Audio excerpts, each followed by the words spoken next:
हाय, आप सभी को जय मसीह की।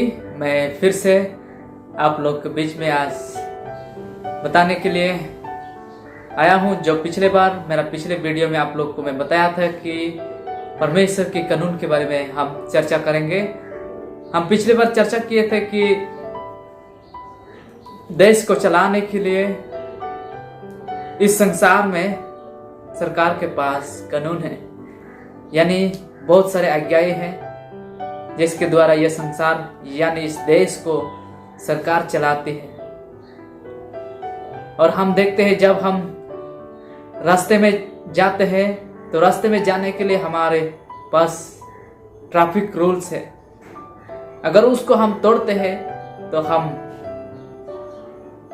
दंड पाते हैं। वैसे ही आज हम देखेंगे कि सरकार की ये देश में बहुत सारे नियम से, कानून से अगर हम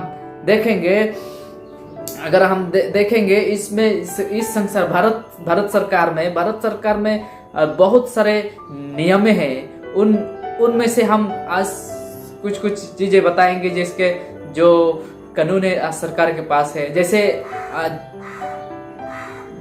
कॉन्स्टिट्यूशन ऑफ इंडिया में हम पाते हैं कि 4 भाग में बटा गया है, जिसको कहते हैं कि न्याय, जो जस्टिस कहलाते हैं, न्याय देते हैं। न्याय का कानून हमारे पास है। और हम लिबर्टी, जिसको स्वाधीनता, आज इस भारत देश में हम देखेंगे तो स्वाधीनता, हम स्वाधीन यानी स्वतंत्र के साथ हम जीने सकते हैं। और एक है इक्वलिटी, समानता, हमारे पास हर एक के पास समान अधिकार है। और हम देखते हैं भ्रातृत्व, भाईचारे, कहते हैं कि जो भाईचारे हमारे भारतवर्ष में कहते हैं कि हमारे जितना भारतवासी है सब हमारे भाई और बहन हैं। हम एक साथ इस भारत देश में रहते हैं। हम एक साथ भारतवासी है। अगर हम देखेंगे कि सरकार में 2017 के मुताबिक 1248 कानून है इस भारत देश में।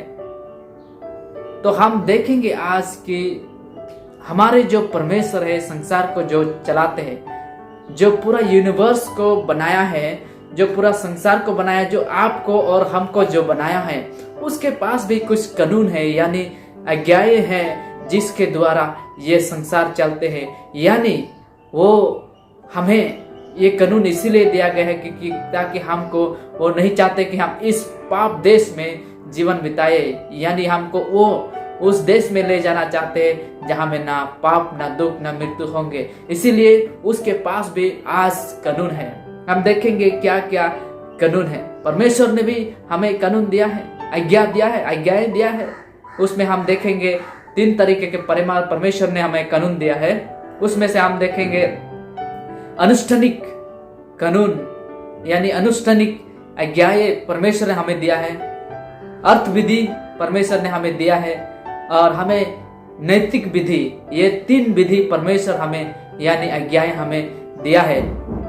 तो हम आज बाइबल से देखेंगे कि ये विधियां कहाँ पे लिखी हुई है और ये विधि परमेश्वर ने कैसा लिखा है, हम उसको देखेंगे आज। चलिए हम आज हमारे बाइबल को खोलेंगे। आज हम बाइबल में देखेंगे निर्गमन की पुस्तक, उसकी 32 अध्याय 16 में जाएंगे। निर्गमन उसकी 32 का 16 में जाएंगे हम लोग। 32 अध्याय 16, निर्गमन 32 का 16 में हम लोग पढ़ेंगे। बाइबल में ऐसे बताते हैं यहाँ में, और वे तख्तियों पर परमेश्वर की बनाए हुए थी, और उन पर जो खोद कर लिखा हुआ था वो परमेश्वर का लिखा हुआ था। हम यहाँ पे देखते हैं कि जो लिखा हुआ था वो परमेश्वर की द्वारा लिखा हुआ था। हम 31 का उसकी 18 में हम पढ़ेंगे।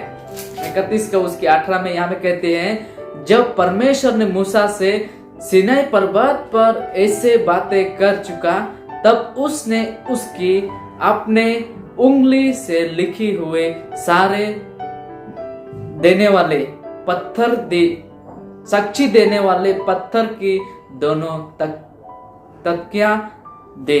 तो हम यहाँ पे देखते हैं कि परमेश्वर ने दो तख्तियां परमेश्वर ने लिख के मूसा को दी और ये कहते हैं कि जाओ और तुम सारे लोगों को ये शिक्षा सिखाओ। हम और एक जगह में देखेंगे, निर्गमन की उसकी 24 अध्याय में हम जाएंगे। निर्गमन उसकी 24 अध्याय हम 12 में पढ़ेंगे।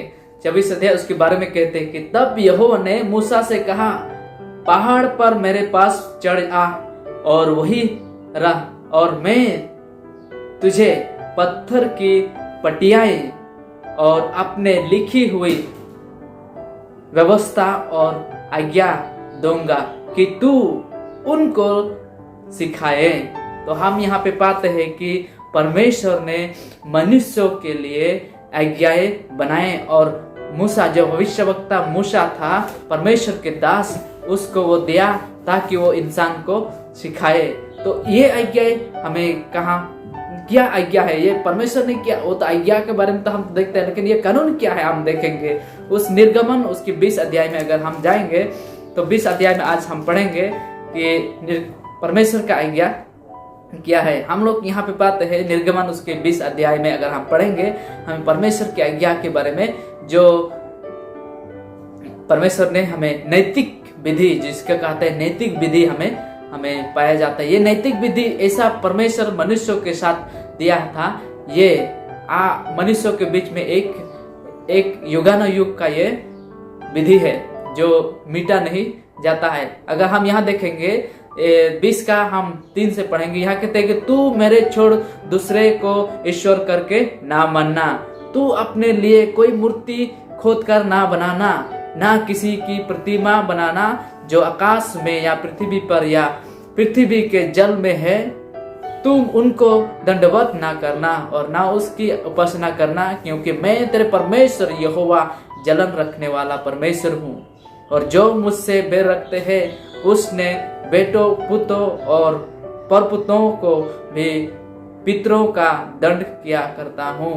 और जो मुझसे प्रेम रखते हैं और मेरे आज्ञाओं को मानते हैं, उन से हजारों पर करुणा क्या करता हूँ। तू अपने परमेश्वर का नाम व्यर्थ ना लेना, क्योंकि जो यहोवा का नाम व्यर्थ लेता है वो उसको निर्दोष ना ठहराएगा। तू विश्राम दिन को पवित्र मानना कि मानने के लिए स्मरण रखना। 6 दिन तू परिश्रम करके अपना सब कामकाज करना, परंतु 7वें दिन परमेश्वर यहोवा के लिए विश्राम दिन है। उसमें ना तू किसी भांति का कामकाज करना, और ना तेरा बेटा, ना तेरे बेटी, ना तेरा दास, ना तेरे दासी, ना तेरे पशु, ना कोई परदेसी जो तेरे फाटक के भीतर है। क्योंकि 6 दिन में यहोवा ने आकाश और पृथ्वी और समुद्र और जो कुछ उनमें है सब कुछ बनाया, और 7वें दिन विश्राम किया। इस कारण यहोवा ने विश्राम दिन को आशीष दी और उसको पवित्र ठहराया। तू अपने पिता और अपने माता का आदर करना, जिसके जो देश में तेरा परमेश्वर यहोवा तुझे देता है उसमें तू बहुत दिन तक रहने पाए। तू खून ना करना, तू व्यभिचार ना करना, तू चोरी ना करना, तू किसी के विरोध झूठी साक्षी ना देना, तू किसी के घर का लालच ना करना, तो किसी की स्त्री का लालच करना, और ना किसी के दास दासी या बैल गधे का, ना किसी वस्तु का लालच करना। तो हम यहाँ पे देखें कि परमेश्वर ने ये 10 आज्ञाएं हमें दिया है। ये आज्ञा मैं पिछले बार मेरा वीडियो में बताया था कि ये आज्ञा जो है ये एक दर्पण के जैसा है, एक आईना के जैसा है, जिसमें इंसान के सारे चरित्र प्रकट होते हैं। अगर हमारे चेहरा में जैसे अगर दाग है तो ये प्रकट होंगे। तो आज हम देखें कि परमेश्वर के ये 10 आज्ञा, तो मेरा पिछला वीडियो में आपको दिखाएंगे कि ये 10 आज्ञा हमें क्या क्या और सिखाती है। तो यहाँ में हम देखें कि इस 10 आज्ञा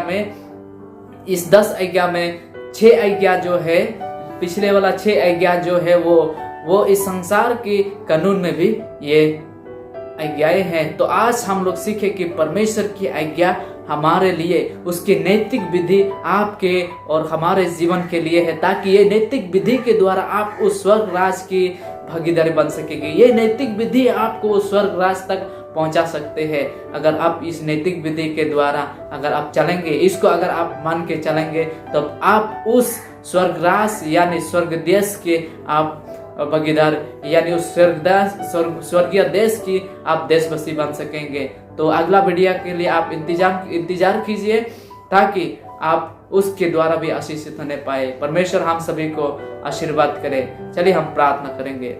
महान दयालु परमेश्वर पिता, हम धन्यवाद देते हैं प्रभु इस सुंदर समय के लिए, जो आपने विधि के बारे में हमें सिखाए, आज्ञा के बारे में हमें सिखाए। जो लोग देख रहे हैं उन सभी को आप आशीर्वाद कीजिए, उसका परिवारों को आप आशीर्वाद कीजिए, ताकि हम आपकी विधि को जान पाए और उसके द्वारा हम स्वर्ग राज की तैयारी करने पाए। प्रभु क्या मांगू प्रभु, मांगने से पहले आप सब कुछ जानते हैं। समर्पित करते हुए ये दुआ हम प्रभु यीशु नाम से मांगे, देकर स्वर्ग में सुना ग्रहण कर, आमीन। परमेश्वर आप सभी को आशीर्वाद करे।